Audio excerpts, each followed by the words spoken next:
Hello guys, আজকে কিন্তু তোমাদের সাথে শেয়ার করবো কুমড়ো পুঁইশাক মাছের মাথা দিয়ে একটা তরকারি। আর এর আগেও কিন্তু আমি কুমড়ো পুঁইশাক দিয়ে একটা তরকারি শেয়ার করেছিলাম, বাট সেটা চিংড়ি মাছের ছিল। সেটার টেস্টটা কিন্তু অত্যন্ত ডিফারেন্ট, বাট এটা মাছের মাথা দিয়ে হবে, এটার টেস্ট কিন্তু যথেষ্ট আলাদা। তো চলো বক বক না করে স্টার্ট করা যাক। ফার্স্টেই কিন্তু মা কড়াইতে মাছের মাথাগুলো ভেজে নিচ্ছিল।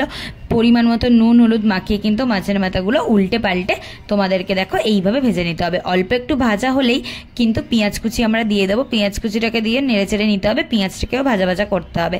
এবার মাছের মাথাগুলোকে খুন্তি দিয়ে মেরে মেরে একটু গুঁড়ো গুঁড়ো করে নিয়ে দিয়ে দিতে হবে পরিমাণ মতো লঙ্কার গুঁড়ো, পরিমাণ মতো রসুনের পেস্ট। আমরা 2 চামচ রসুনের পেস্ট এখানে ব্যবহার করেছিলাম, আর 2 চামচ আদার পেস্ট ব্যবহার করেছিলাম। আদা রসুনটা দিয়ে ভালো করে এইভাবে আমাদের মাছের মাথাটাকে ভেজে নিতে হবে।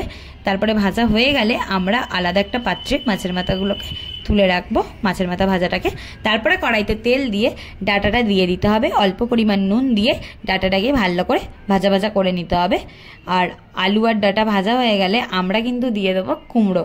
এখানে কুমড়ো দিয়ে কুমড়োর ওপরে অল্প পরিমাণ নুন দিয়ে এখানে কুমড়োটাও কিন্তু ভালো করে ভেজে ভেজে নিতে হবে। তোমরাও কিন্তু অবশ্যই বেশি করে ভাজার চেষ্টা করো। তারপরে দেখো এখানে হলুদ গুঁড়ো পরিমাণ মতো আমরা দিয়ে দিয়েছি, পরিমাণ মতো হলুদ গুঁড়ো তোমরা দিয়ে দেবে। তারপরে পরিমাণ মতো লঙ্কার গুঁড়ো দিয়ে দেবে। আমরা এখানে 2 চামচ মতো লঙ্কার গুঁড়ো ব্যবহার করেছি, পরিমাণ মতো চিনি দিয়েছি, মানে অল্প পরিমাণ চিনি, এমনি কারণ কুমড়োটা তো মিষ্টি হয়, তাই জন্য অল্প পরিমাণ চিনি দিয়ে অল্প পরিমাণ জল দিয়ে এইভাবে নেড়ে চেড়ে নেবে, ভালো করে সেদ্ধ করে নিতে হবে। তারপরে কুচে রাখা পুঁইশাক পাতাগুলো এখানে আমরা দিয়ে দিয়েছি। পুঁইশাক পাতাগুলো দিয়ে এইভাবে তোমরা নেড়ে চেড়ে নেবে। দেখো তরকারিটা আমাদের কিন্তু প্রচুর জল উঠেছে, মানে জল দিয়েছে প্লাস উঠে হচ্ছে, এই জলগুলো কিন্তু সব মেরে দিতে হবে, একদম শুকনো শুকনো হবে। ওপর দিয়ে তোমরা ছড়িয়ে দেবে জিরের গুঁড়ো। তারপরে ভেজে রাখা মাছের মাথাগুলো তরকারির ওপর দিয়ে দেবে।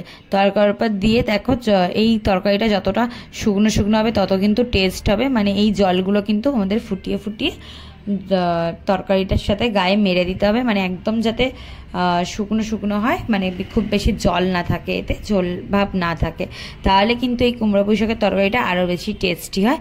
দেখো অলমোস্ট আমাদের রান্নাটা হয়ে গেছে, তোমরা অবশ্যই এইভাবে ট্রাই করে দেখো, ভালো লাগবে।